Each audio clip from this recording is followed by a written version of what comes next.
La tala ilegal es uno de esos problemas creados por la dificultad de hacer cumplir la ley en zonas donde no hay autoridad. O sea, donde la tala ilegal ocurre, no hay instituciones.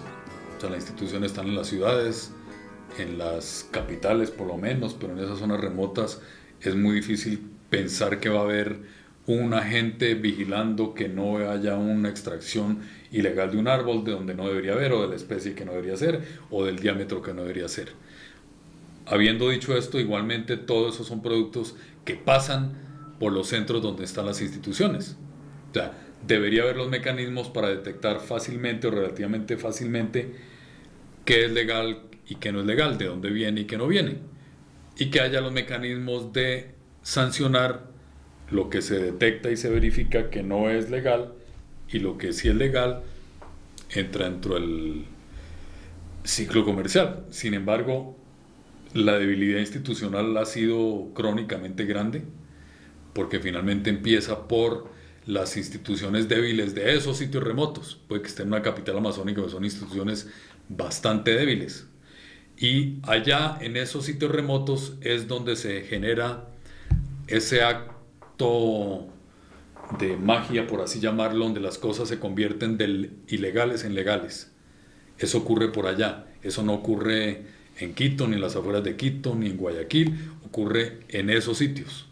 En esos sitios donde empieza a haber documentos donde hay que partir de la buena fe del que los emitió, y donde el Estado tiene muy poca capacidad de verificar lo que aprueba en el papel. Entonces, finalmente, el Estado ha sido simplemente un tramitador de documentos,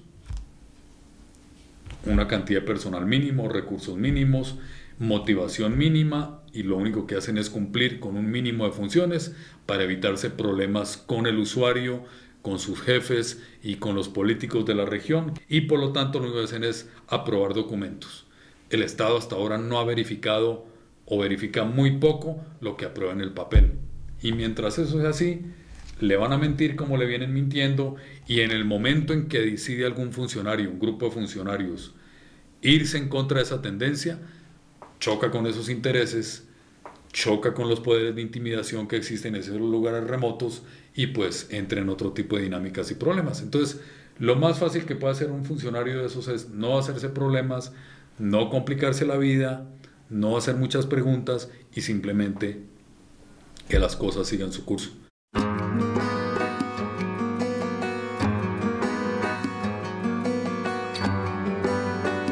Es un delito que la gente no ve que sea un delito como tal. O sea, entre robar vacas, matar gente, o robar una tienda, un televisor, y sacar el árbol de mi finca y venderlo, ahí la gente, es casi obvio que hay una enorme diferencia. Sin embargo, esa percepción de qué es legal y qué no es legal asociado a los recursos naturales siempre es una limitante bastante seria para que el agente encargado de ejercer la autoridad la cumpla, y después que el juez que tiene que sancionar, sancione. No se trata simplemente de decomisar madera, sino finalmente que el que es culpable de los delitos, el que no es el que corta, sino el que está procesando, el que se está lucrando de esto, de esta actividad, tenga una sanción.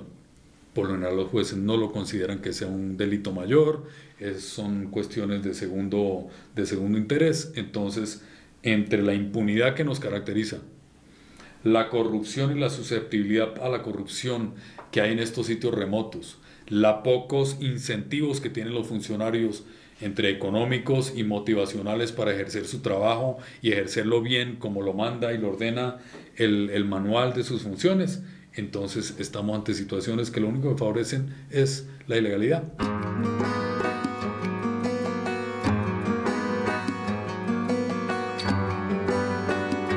Las situaciones que están donde están, o estamos donde estamos, es porque precisamente son recursos muy valiosos que existen en zonas donde el gobierno, donde no hay quien haga cumplir lo que dicen las leyes de los países.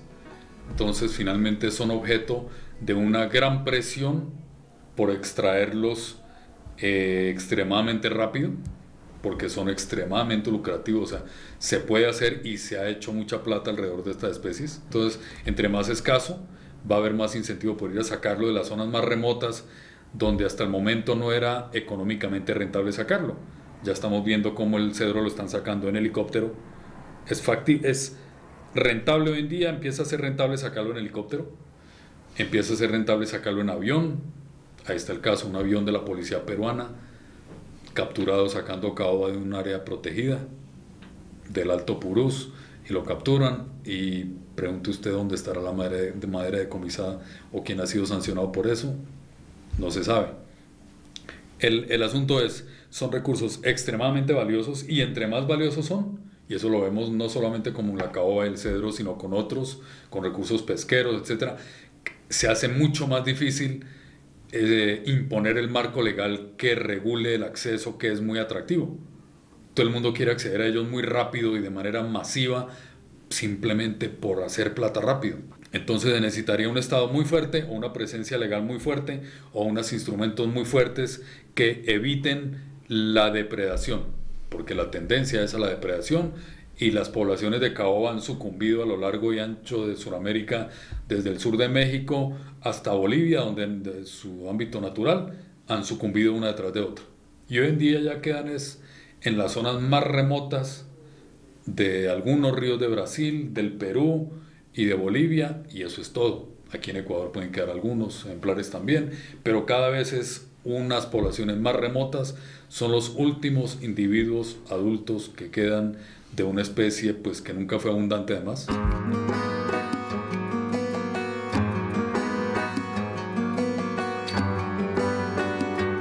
Tiene unos requerimientos para su regeneración muy particulares. No es suficiente que caigan semillas de los árboles semilleros, tienen que caer semillas en territorios pelados, devastados, que es lo que en Centroamérica se ha regenerado muy bien, es por los huracanes. Llega el huracán, abre una enorme superficie de vegetación muerta por el huracán, ahí llegan las semillas de caoba, se regenera masivamente. En la Amazonía era más por inundaciones de los ríos o por deslaves en las zonas de cordillera, y que dejan unas zonas desprovistas de vegetación. Hoy en día esas zonas desprovistas de vegetación están cubiertas de pasto. Entonces la caoba no regenera en pasto donde hay vacas, o en los cultivos de soya, etcétera, etcétera. Entonces se requeriría un manejo silvicultural muy preciso. Las plantaciones son susceptibles a una cantidad de plagas. Con esto lo que quiero decir es que la conservación de la especie es bien difícil, muy, muy difícil.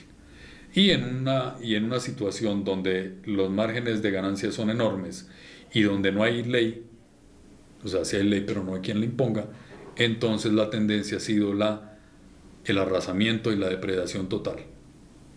Independiente del marco legal, como decía hace un rato, independiente del convenio internacional que es CITES, independiente del Tratado de Libre Comercio con Estados Unidos, siempre se han encontrado los mecanismos, los discursos, las justificaciones para dilatar, demorar, evadir, darle vuelta, burlar los intentos que se han hecho por tratar de llevar la actividad hacia por lo menos la legalidad.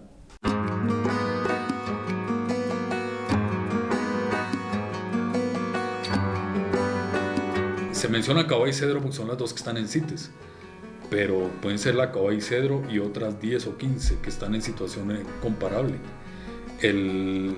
Hay una especie en la Amazonía peruana y también en las zonas circundantes de Brasil y de Colombia, de Ecuador, que es lo que se llama en el Perú se llama chihuahuaco.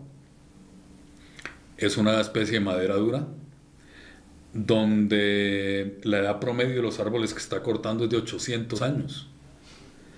¿Cuál es la factibilidad de hacer un uso sostenible de árboles que se demoran 800 años en llegar a esa edad?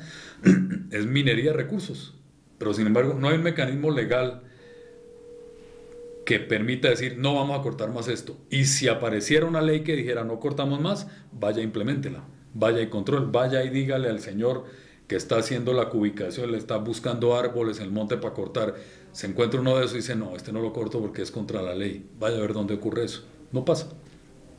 Entonces necesitamos encontrar mecanismos con las fuerzas de mercado, con los exportadores, con los actores locales, etcétera, qué sé yo, para evitar que el escenario absolutamente predecible de toda esta especie sea la desaparición. todavía no los tenemos a la mano. O sea, le hemos apostado al desarrollo forestal sostenible.